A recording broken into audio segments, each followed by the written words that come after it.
No dia 11 de agosto de 2023, foi realizado o Dia da Integração Acadêmico-Administrativa do Centro de Ciências Jurídicas da Universidade Federal da Paraíba, na sede do CCJ.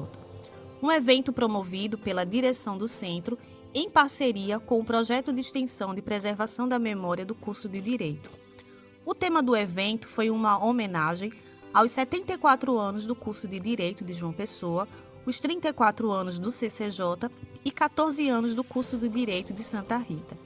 Durante a programação, foi realizado um diálogo com o docente decano do centro, que você irá conferir agora neste vídeo, que é o primeiro da série de registros da história oral do curso de Direito da UFPB. Boa tarde novamente a todos e todas. Vamos então iniciar uma mesa especialíssima na nossa programação. É a mesa que antecede o nosso coffee break de comemoração dos 11 anos, do dia 11, 14 anos de Santa Rita, 34 do CCJ, 74 do curso da Faculdade de Direito, e em seguida a nossa palestra de encerramento, que é a mesa com o nosso professor decano, Luciano Maris Maia, o professor mais antigo e não mais velho do CCJ, aquele que viu a história em loco desses 74 anos de construção do Centro de Ciências Jurídicas. Fizemos esse convite, ele de logo aceitou. Estamos aqui com muita alegria, felicidade e honra, sentimentos dos mais positivos possíveis, porque é isso que o Senhor nos passa. É o afeto, é o amor. Se foi isso que a Ariane Suassuna fez com que você fizesse na sua vida, onde passasse, onde plantasse, ele conseguiu. Viu? Coisa boa. Somos testemunhas disso. Então, estamos aqui, a direção do centro, eu e a professora Duína, para lhe ouvir. Saber, professor, nesses 74 anos do CCJ, 74 anos da Faculdade de Direito, 34 do CCJ, 14 do curso Santa Rita, o que seus olhos viram, seu coração sentiu, seus ouvidos ouviram, sua voz falou, o que é que o senhor tem a nos relatar da história desse curso, que é um curso de excelência, construído depois de tanta luta pelo acesso à educação pública, em um momento histórico tão importante do nosso país. A gente precisa dialogar com o senhor, porque o senhor é história viva, e em seguida eu vou passar a palavra para aqueles que queiram também trocar ideia com o professor Luciano. Muito obrigada pela presença. Professora Anne, professora Duína, queridas e queridos colegas professores, alunas e alunos, os minutos se arrastam, mas os anos voam. Esse ditado árabe é sempre lembrado nas minhas aulas, quando o pessoal diz: professor, não vai terminar não essa sua aula? Mas quando a gente para ver como a vida acontece e a rapidez com que os fatos se dão, a gente termina se tornando uma testemunha viva da história.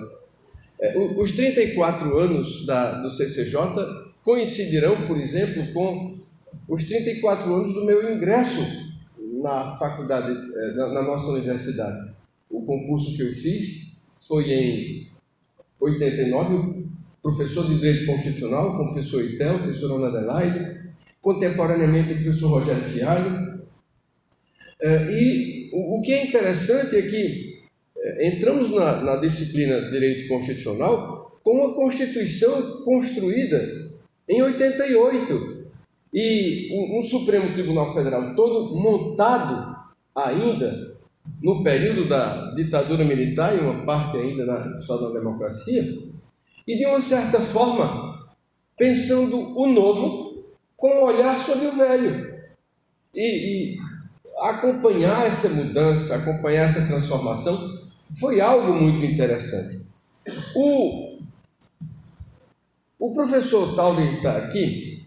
Certa vez num evento na Procuradoria, quando nós fomos falar sobre o Dia do Meio Ambiente, que o professor o paraibano Herman Benjamin, eu disse assim: uma floresta é feita de árvores, cada uma com a sua identidade. E é a pluralidade e a diversidade na identidade individual que faz com que uma floresta seja uma floresta. Cada um só tem a percepção do que é individualmente, mas só com o olhar do coletivo é que se percebe a floresta que se constrói. Assim também é com a universidade. Você pode dizer, cada estudante com sua individualidade não sabe inteiramente nem o que quer, nem onde quer ir, mas sabe o que quer ir. Eu posso parafrasear Fernando Pessoa: não sei qual é a hora, mas sei que é a hora. E você pode dizer que sabe que quer ir, não sabe ainda onde quer ir, mas sabe que irá e sabe que chegará. Nesses 34 anos do CCJ, que começaram antes, 40 anos, com os cursos jurídicos, havia um esforço de fazer com que você pudesse semear aqui o conhecimento jurídico e gerar aqui o conhecimento jurídico. É interessante a perspectiva do lugar. O professor Tarcísio Buriti, meu professor aqui, que foi governador, foi secretário, dizia uma coisa interessante. O que faz com que os gregos, o professor Newton saiu, mas os filósofos gregos sejam universais, é que eles eram eminentemente locais. Quando você consegue aprofundar no espírito do ser humano e entender a realidade local, você passa a entender o que é comum em qualquer lugar que você chegue, portanto é universal. Mas há, como para usar uma expressão utilizada no vinho e em outras culturas, o chamado o terroir, que é não só as condições climáticas ambientais, mas o solo, a semente e tudo, que dá uma especificidade ao fruto e ao produto ali. Esta nossa universidade, neste nosso terroir, neste nosso ambiente cultural, resultou na universidade que todos nós construímos. Agora, uma universidade é simultaneamente continuidade e mudança. São professores que vieram antes de mim, são professores que estão comigo, são outros que vêm depois de mim. Vejam quantas gerações de professores e de alunos e alunas. Com absoluta modéstia, o que os professores precisamos dizer é que a qualidade do nosso ensino é essencialmente por conta de vocês. E aí volto com o Paulo Freire. No ensinamento, o essencial é a aprendizagem. E a aprendizagem está com vocês e não conosco. Conosco está o ensinamento, a partilha, o esforço de inspirar, o esforço de lançar sementes, mas são vocês que terão que transformar a semente de acordo com os seus próprios projetos de vida. Então, o terroir nosso, a nossa universidade, lançada há 74 anos, recebeu muitas transformações. Uma delas, na final da década de 60 e de 70, foi esse campus. Eu conhecia as instalações dessa nossa cidade universitária, eu era criança, 10 anos de idade, eu andava de bicicleta por aqui, as obras em curso. Era um projeto de ensino superior e um projeto de uma certa forma em que trazia a ideia de campus americano e os cursos eram aqui. O curso de Direito era parte do Centro de Ciências Sociais Aplicadas. Então nós fazíamos parte do Centro de Ciências Sociais Aplicadas. Mas certas ideias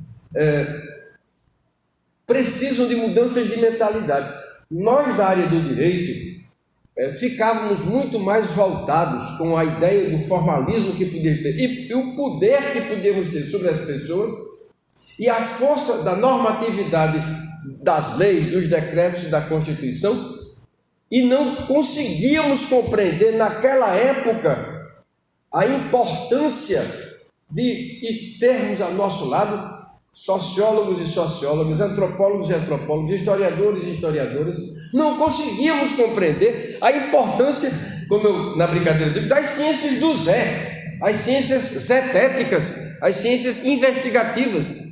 Nós ficávamos sempre na ciência dogmática do direito. E o dogma do direito, que é o texto normativo, a gente termina no formalismo dizendo: se a lei diz que deve ser, então é porque a lei tem que ser cumprida, obedecida por todos. Portanto, o meu pressuposto é que o que está na lei já é. Esse formalismo do direito impede perceber misoginia na sociedade, racismo na sociedade, homofobia na sociedade, as desigualdades decorrentes de cor da pele, funcionalidade, se você é ou não pessoa com deficiência, a sua orientação sexual, a sua condição econômica, A fé. a sua fé e a forma de expressá-la. Então, o que, por outro lado, nós também tivemos ao longo desse tempo, foi uma imensa mudança no nosso ordenamento jurídico. E isso, a Constituição de 88 é seminal, é semeadura. Se de início a Constituição começou a ser pensada com o olhar no retrovisor, aos poucos foi havendo as mudanças e ela foi densificando o novo, densificando ideias novas. E a primeira grande concepção que mudou foi do próprio direito. E o direito deixou de ser apenas a chamada normatividade da legalidade e passou a ter também a normatividade dos fatos e especialmente a necessidade de entender o âmbito das realidades sociais, o ambiente, a realidade da sociologia, da antropologia, para a partir do mundo como é, entender o direito como deve ser. Ou seja, o direito não vai ser só quem vai transformar a realidade, não. O direito foi transformado pela realidade. Porque para eu poder entender o que está num texto normativo, eu tenho que primeiro entender o que é que está no mundo, o que é que está na realidade. Não existe nenhum texto despregado, descolado do mundo. E aí, novamente, é Paulo Freire. Eu preciso primeiro entender o mundo, antes de entender a palavra, para interpretar. Eu preciso interpretar o mundo. Então, essa foi a grande transformação do direito enquanto pensamento de organização da sociedade. E, a partir daí, o trabalho do legislador nos dotando de tudo o que passamos a ter. Um novo olhar sobre a criança. Antes era Estatuto do Menor. Passa a ter, então, uma convenção sobre os direitos da criança. E aí passa a ter o Estatuto da Criança e do Adolescente. Menino não tem vontade, tem só agonia.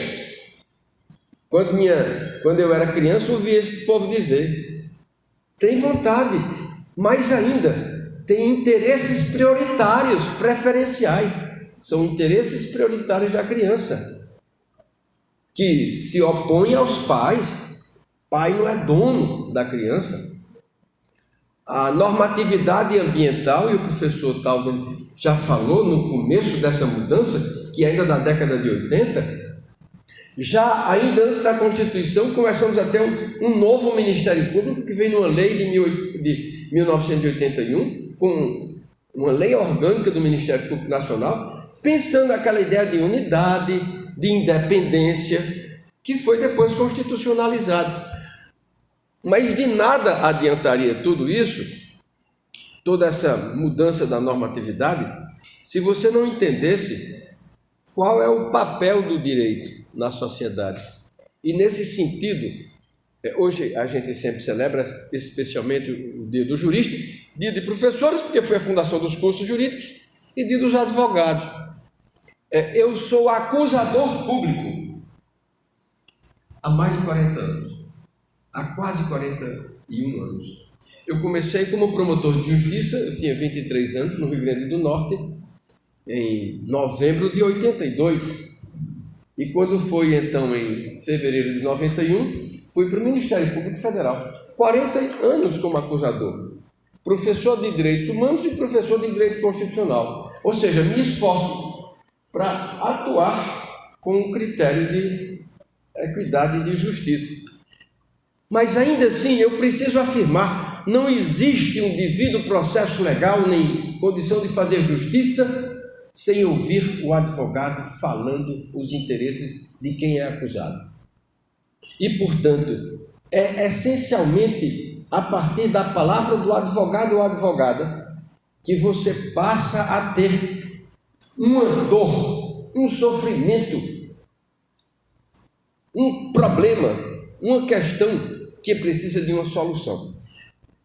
Eu não sei se eu contei isso, quem é estudante meu sabe. Há um mês atrás, mais ou menos, o desembargador Zé Ricardo Porto me convidou para fazer uma palestra no encontro regional de mediação e conciliação para magistrados e conciliadores. Eu então aceitei e fui, mas cheguei lá e disse: olha, o desembargador sabe que eu não sei esse assunto. Eu sei que ele sabe que eu não sei esse assunto. Mas se ainda assim ele me convidou, é porque nesse assunto eu falo o que eu sei de um assunto que eu não sei.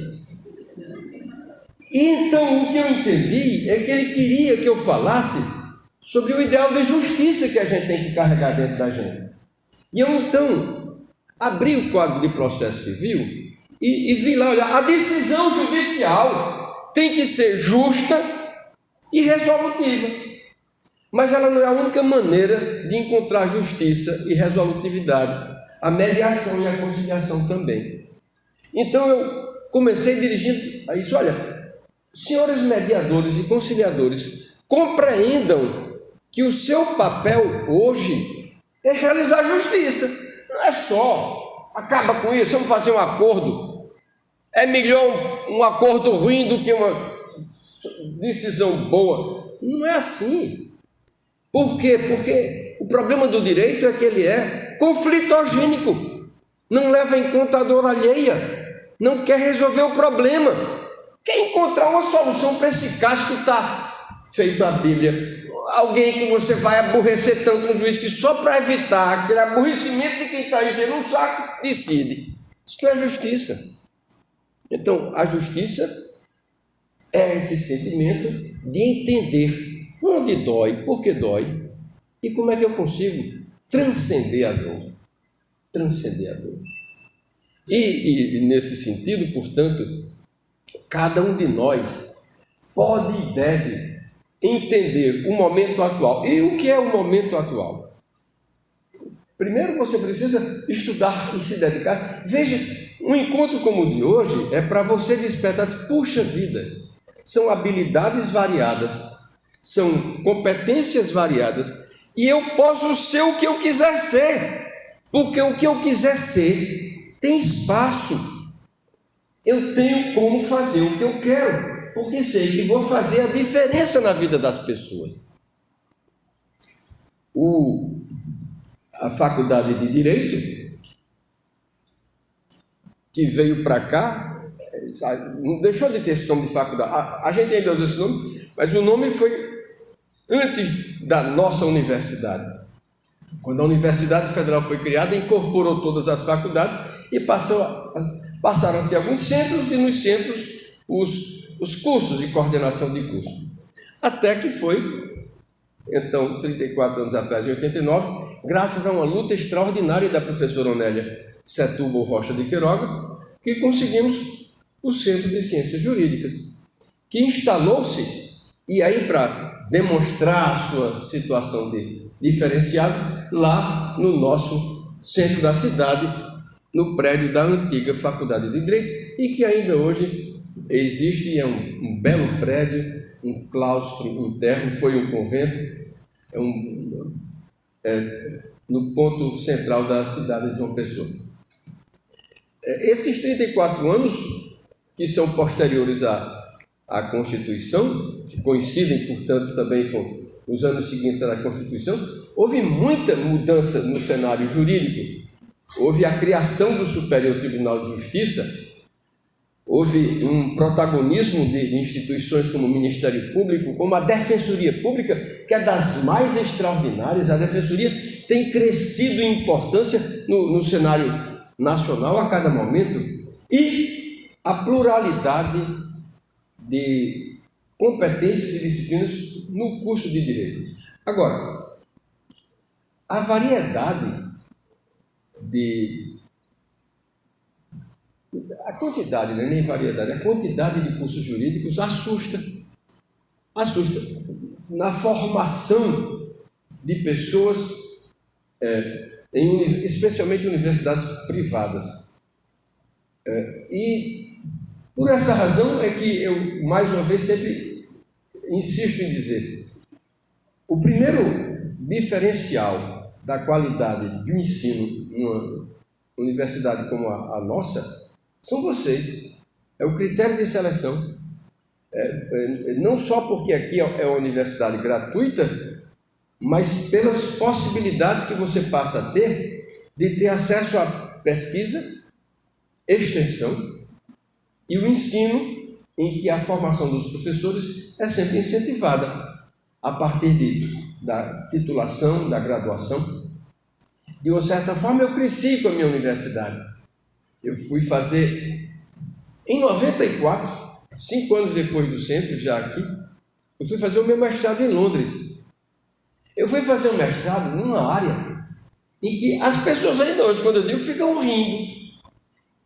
Eu fui estudar os direitos dos ciganos, sobre as leis da Inglaterra e sobre as leis do Brasil. Direito do cigano? Tu tá ficando doido? Sou doido por justiça.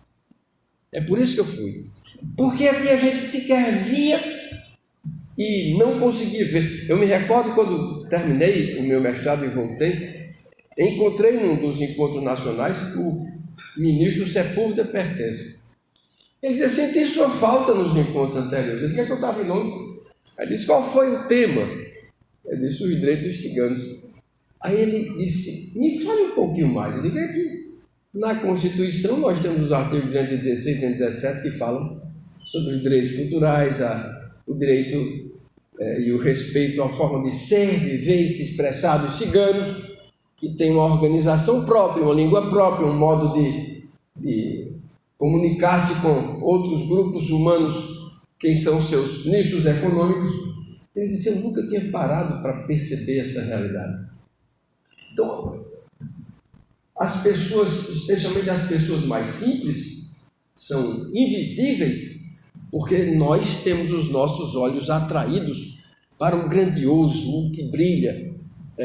O brilho do ouro ou o tilintar das moedas atrai mais atenção do que outras situações que têm o seu maior brilho até no silêncio. Muitas vezes nós preferimos mais as coisas cintilantes e isso às vezes nos distrai do que é essencial. Então, esses muitos anos aqui na universidade fizeram com que a gente terminasse. É curioso isso. À medida em que a gente vai ganhando o título acadêmico de mestre, depois doutor, e subindo na carreira jurídica de procurador da República, procurador regional, subprocurador, você vai percebendo que o universo do conhecimento, do que você não sabe, é cada vez muito maior do que o que você sabe. E, portanto, em vez de você ficar estufando o peito feito um sapo boi, você fica com a humildade de nem poder dizer: eu sou isso, eu faço aquilo, porque são tantos os saberes novos. E por essa razão eu vou usar a expressão de Sven, que com muita humildade ele disse assim: eu não sou um líder, o que for, eu termino sendo um coach, um técnico, um animador de torcida, um cheerleader. Na minha sala eu termino sendo um cheerleader para animar a turma a jogar bem, conhecer o campo de pesquisa que vai estar trabalhando, dominar aquele campo. Vai, lado, pronto, pega a bola, lá, vai, gol, Quando cada um faz um artigo, tira um 10 na prova, eu vibro. Então eu tento ser um cheerleader, porque essa é a minha alegria, de ver cada qual, de ver seus projetos de vida se concretizando. E a gente encontra vocês numa fase interessante. Sai, mal terminam de ser meninos e meninas, já viram rapazes e moças, e já saem daqui adultos, adultas, mulheres e homens. E a partir daí passam a ser doutor fulano, doutora cicrana, e com mais um pouco, magistrada, procurador, advogado. A coisa que mais estimula um professor é sempre perceber que, para usar uma expressão de Khalil Gibran, ele é como se fosse um arco e vocês são as flechas em que nós nos curvamos para que vocês vão cada vez mais alto e cada vez mais longe. Eu digo de outra forma, eu considero todas e todos astros e estrelas. E a cada dia que passa, na minha vida se aproxima o ocaso. É o sol da minha atuação profissional que já está cedendo espaço para fazer chegar a noite. Mas é aí, nessa noite que chega, que eu vejo o imenso brilho desses astros e dessas estrelas. Obrigado.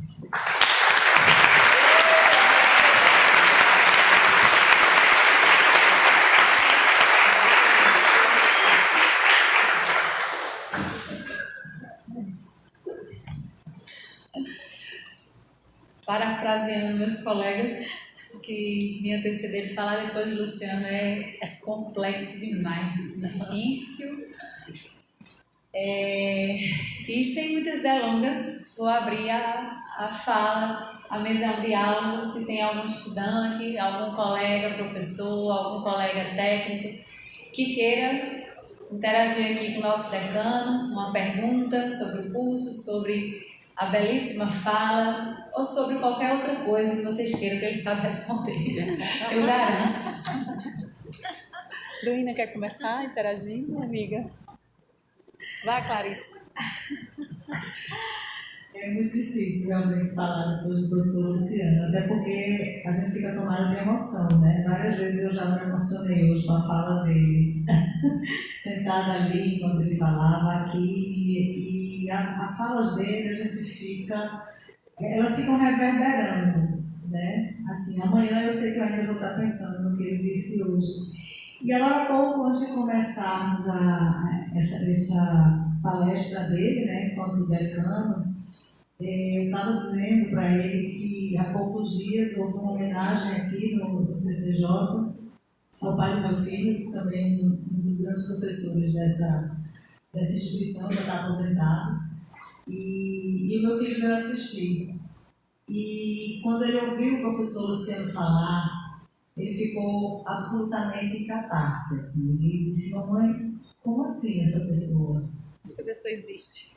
Como assim essa velha? Ele não falou essa frase, essa parte é minha, tá? Mas o que me deixou assim muito, né, feliz de ouvi-lo, de ver a admiração, né, que o professor Luciano ele consegue trazer, ele consegue nos inspirar. Meu filho acabou de entrar aqui no curso de psicologia e ele falou assim: depois de ouvir o professor Luciano, eu até fiquei com vontade de ser professor. Vejam o impacto que o professor Luciano nos causa. Ele é transformador. Ele nos alimenta, ele nos ilumina, ele nos orgulha. Eu tenho assim uma honra imensa de estar aqui, né? Nesse nosso momento de integração. A gente já há um tempo tinha vontade de fazer isso, né, amigo? Espero que seja o primeiro de outros. E estar nesse primeiro momento com o professor Luciano é realmente uma honra e um prazer. É sempre bom escutar as suas histórias, ouvir, né, o que você vivenciou na construção desse curso, na construção dessa nossa sociedade aqui, jurídica, científica, acadêmica. Eu não sei nem o que questionar, não queria questionar não tem como fabular agora. Só realmente agradecer as palavras, né, e o incentivo, porque cada fala sua é um incentivo. Muito obrigada, professor.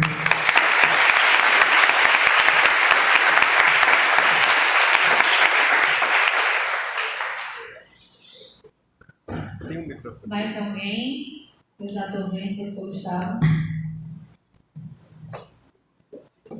E se alguém quiser participar, é só levantar a mão que o microfone vai até vocês, tá?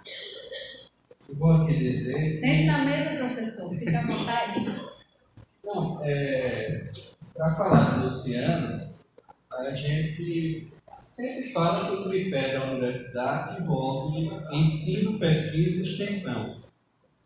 E o Luciano, no ensino a gente não tem o que falar porque vocês já observaram como são as aulas, como ele consegue dialogar com vários conteúdos, com conceitos, às vezes bem complexos, mas de maneira clara e encantadora, que nos faz nos apaixonar. A pesquisa, a homenagem aí do programa de pós-graduação em Ciências Jurídicas, de estudo, né, creio? Ou seja, do tipo de contribuição que ele dá, porque sempre há uma preocupação também com o impacto dessa produção, né?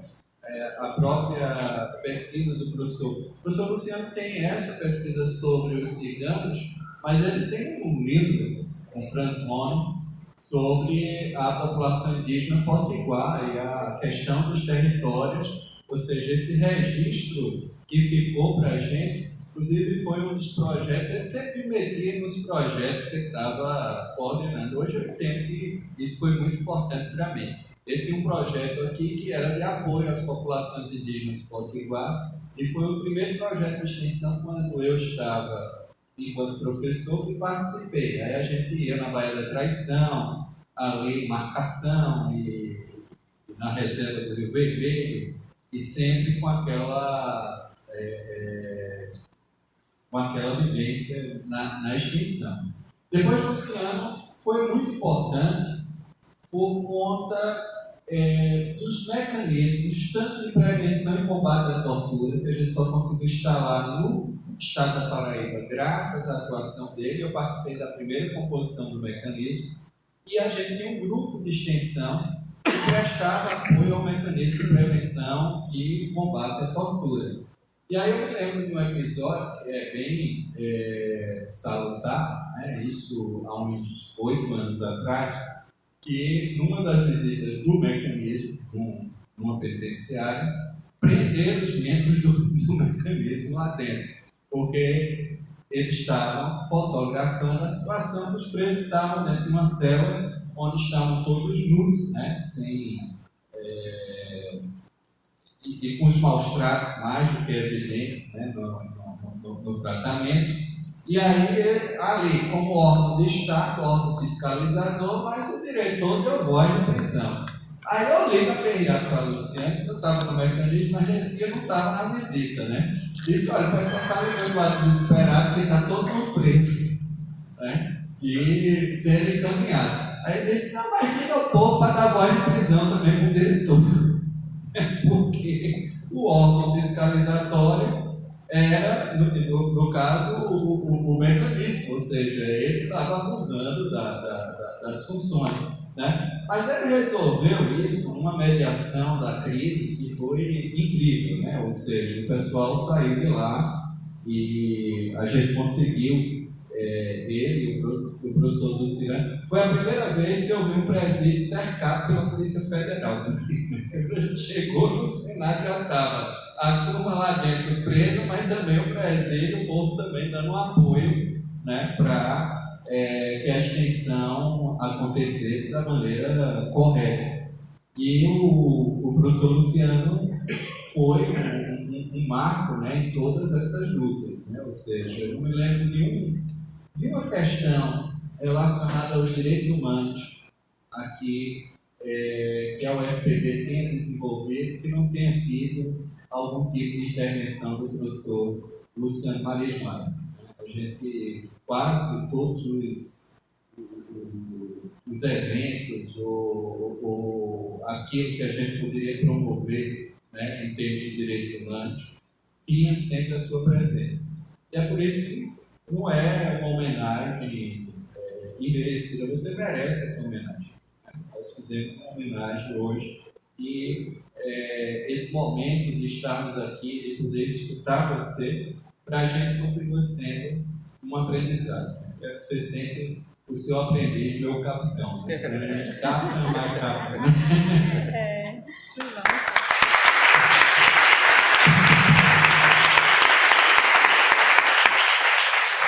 Vocês escutaram Gustavo e agora vão entender por que é que Sven, sendo alemão, sabia que eu seria morto ou preso e depois deportado, né?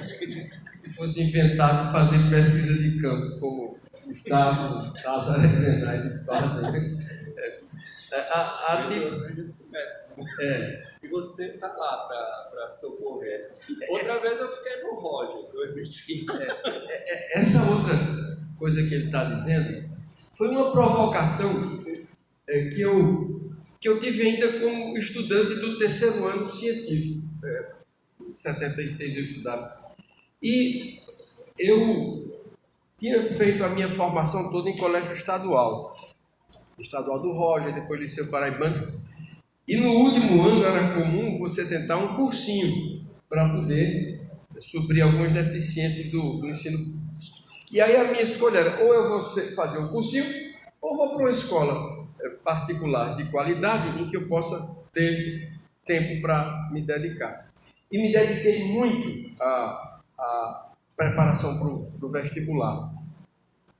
E uma colega minha disse, é uma pena que você, que tem tantas habilidades comunicacionais e se relaciona tão bem, queira fazer a área do direito e ficar o tempo todo atrás de processo morfando.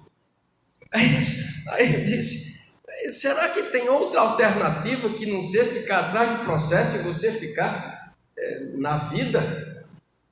E aí, quando eu atuei quando eu comecei a minha atuação como advogado, depois fui promotor de justiça, eu procurei ser tudo menos um profissional de gabinete apenas, mas em conhecer o mundo, conhecer a realidade. E por essa razão, entendendo essa realidade, ajudar a modificá-la. Eu vou contar uma situação aqui interessante. Quando eu tomei posse como procurador da República, em 91, tive a informação de que tínhamos que fazer a defesa dos direitos dos índios. Eu não entendia nada de índio. Isso foi em fevereiro. Quando foi em março, eu li nos jornais, os índios se embriagam, arrendam suas terras e tal. E eu instaurei um inquérito civil. E aí tinha a referência a um antropólogo, Franz Monen, e a jornalista que fez a matéria. Chamei-os para prestar depoimento. Franz Monen já morreu. Esse nome é Franz Josef Maria Monen. Ele é holandês de nascimento e muito objetivo, muito seco, muito duro. Na primeira pergunta que eu fiz, como presidente do inquérito, ele disse assim: estou vendo que o senhor não sabe nada do que vai perguntar. Vamos fazer o seguinte, o seu tempo é precioso e o meu também. Leia esse livrinho, quando terminar de ler, me chama que a gente conversa. O livrinho era Pindorama Conquistado, contando a história dos índios que estavam lá. Eu fiz isso, 3 dias depois eu chamei e comecei essa atuação em defesa dos índios potiguara. Requisitei a documentação dos índios, da demarcação. Ele há 20 anos pesquisava os índios e nunca tinha tido acesso à documentação dos índios. Com um mês chegaram 5 caixas de documento. Ele leu todos os documentos. Eu estou falando em 91, não tinha essa história de scanner nem coisa nenhuma. Ele digitou manualmente, transcrevendo o conteúdo de cada documento e publicamos com o nome de Etnohistória dos Índios Potiguara. Fui visitar as terras indígenas. Quando cheguei lá, uma placa bem grande: proibido entrada, terra indígena, ultrapassada ali e tal. E um canavial imenso. Meu sogro já tinha morrido, tinha sido dono de uma usina. Minha sogra fornecia cana, era associada de uma associação de plantadores de cana. E eu, então, telefonei para o diretor dessa associação. Você pode vir aqui na Procuradoria, eu queria conversar com você. Ele foi. Aí eu disse, eu preciso de você. O que é que você quer? Eu queria saber quem são os associados da sua associação que estão plantando cana na terra dos índios. Ele disse, se me permite perguntar, para que é que você quer isso? Eu digo, para botar eles para fora, porque é a terra dos índios. Aí ele riu. Ele disse, mas por que você acha que eu vou lhe ajudar? É o seguinte, eu tive lá a terra dos índios e índio não planta cana, e lá tem cana na terra dos índios. Se você me ajudar, eu vou achar que é um contrário agrário, vou denunciar o contrário agrário, vocês têm 30 anos para sair, enquanto isso, indeniza como se estivesse pagando um arrendamento. Aí ele disse, e se eu não ajudar? Digo, bom, então quem vai saber quem está lá é a Polícia Federal. Como quem está lá praticando um delito, a cana fica para os índios e seus amigos vão em cana. Aí ele disse, você consegue me convencer rápido. E aí entramos com essa ação, fizemos um acordo e os índios passaram a partir daí a se sentir empoderados. E ainda hoje, e agora veja, isso não é uma história que ficou lá atrás, não. Ainda hoje a gente tem contato com os índios e há 15 dias atrás, ou menos do que isso, tivemos um evento aqui na nossa reitoria, onde fomos debater marco temporal com todas as lideranças indígenas. Ou seja, tem certos temas que, diga assim, a gente às vezes escolhe certas causas, por outras vezes são as causas que nos escolhem. Essa da questão indígena e da questão dos índios me escolheram. E eu aprendo a cada dia com eles. Eu aprendo. Aliás, a coisa mais... Eu tenho um colega, ele morreu há pouco tempo. Um colega subprocurador-geral, negro, pobre, de Alagoas. Ele foi ser alfabetizado aos 14 anos. Terminou o curso de Direito aos 30. E passou no concurso de procurador da República. Mas enquanto não passou no concurso, ele, muito tímido, falava pouco. Mas ele disse assim, eu sabia que a minha timidez não me permitiria falar. Eu então aprendi a fazer a pergunta certa. Veja que lucidez. Porque fazer a pergunta certa à testemunha, ao titular do direito, à outra parte, é encontrar o caminho que lhe conduz ao sucesso. Portanto, enquanto não conseguem dar a resposta certa, aprendam a fazer as perguntas certas. O certo é que, indo pelo certo, vocês caminharão para o seu próprio sucesso pessoal.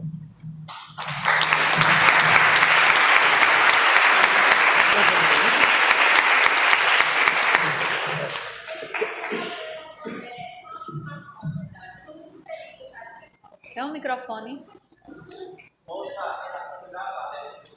Ah.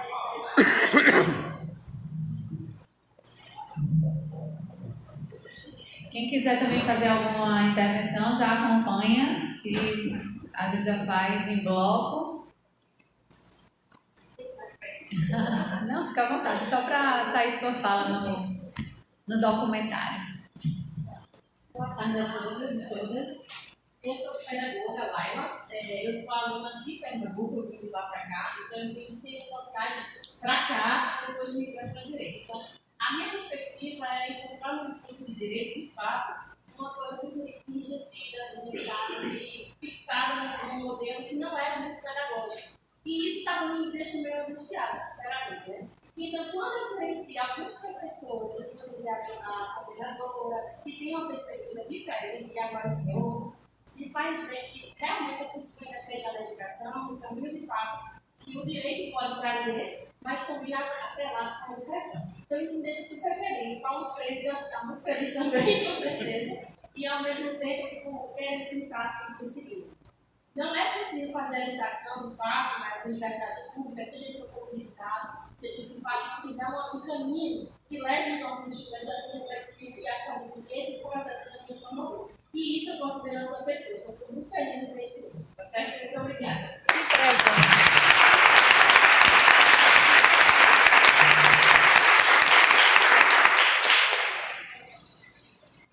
Mais alguém?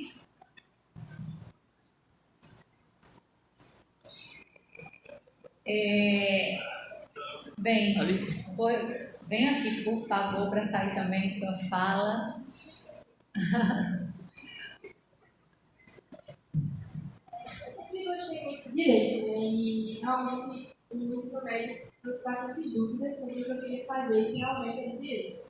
E eu acho que ter profissionais como você que tem esse engajamento mais afetivo do que só causa por causa, faz com que eu realmente queira estar aqui sentado nessas cadeiras. Eu sempre, no ensino médio, eu sempre gostei muito de pesquisar sobre esses causas sociais e inclusive participei de alguns projetos da minha escola que buscavam justamente essa representatividade.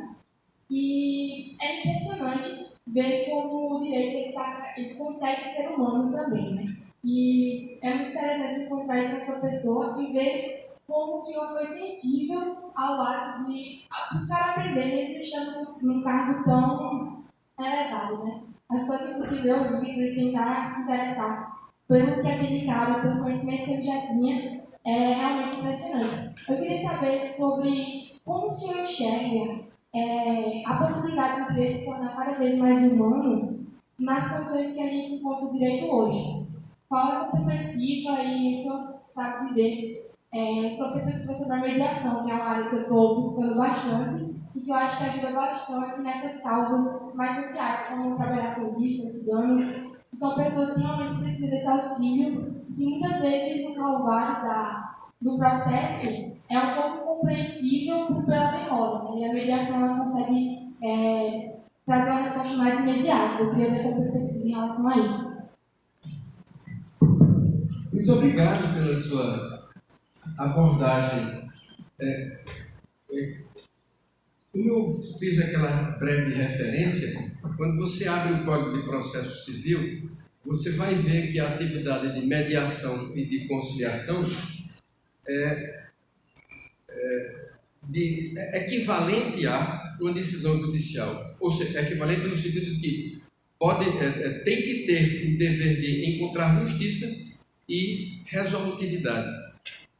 Como você fez referência também, é possível encurtar o caminho burocrático em que você consiga realizar na mediação e na conciliação uma solução construída para aquela dificuldade, para aquele problema.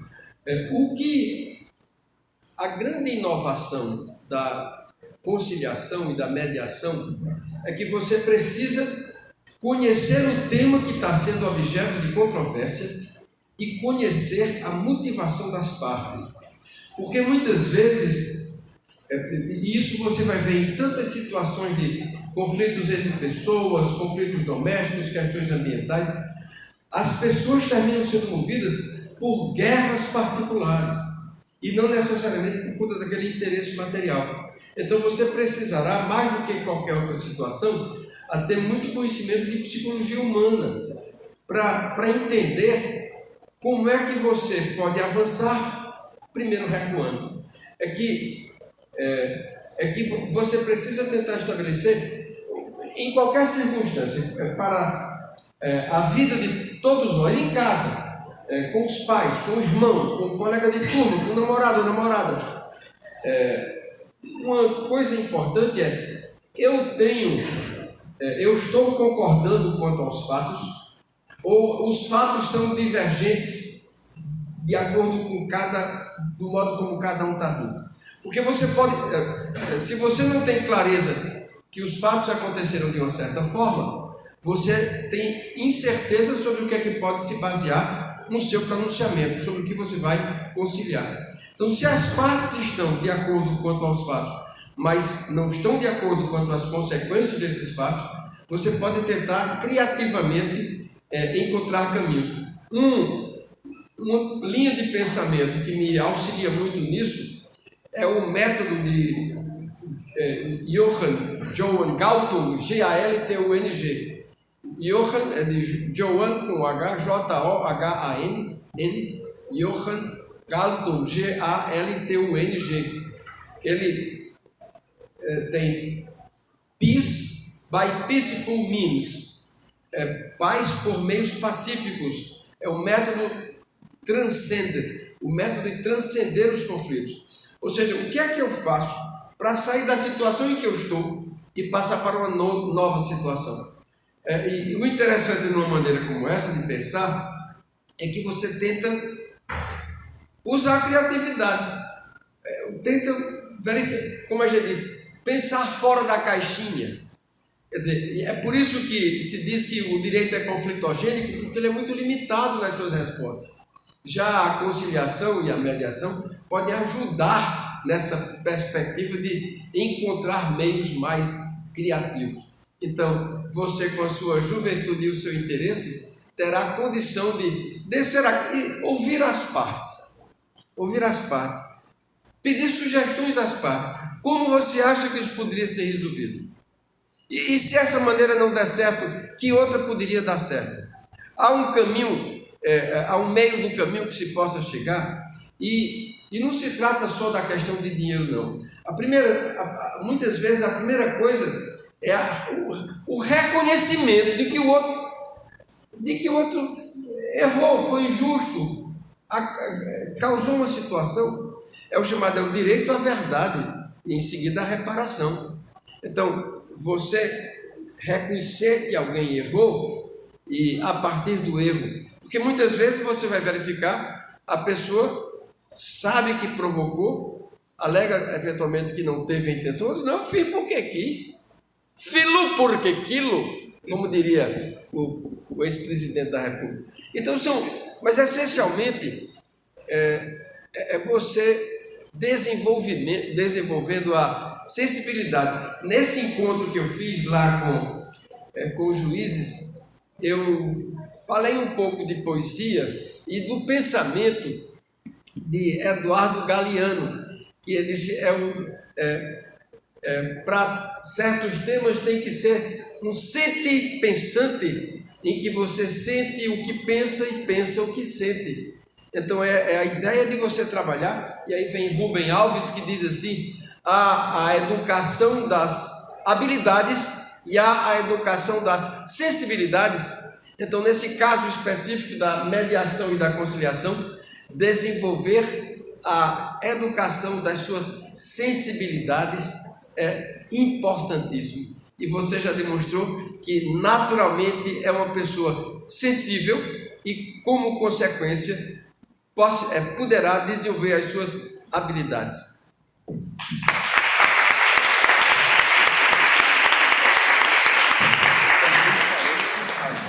Bem, pessoal, nesse momento, já queria ter mais tempo, mas temos toda uma programação.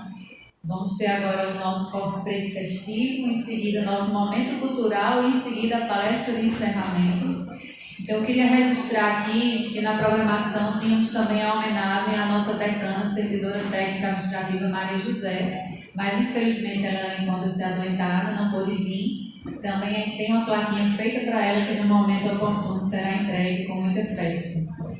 Então, nesse momento, eu só tenho a agradecer ao professor Luciano, encerrar a mesa dizendo, professor Luciano, que honra tê-lo como decano. Muito obrigado por ser o nosso decano e por representar tudo que um decano precisa representar para aqueles que são liderados por ele. Muito obrigada.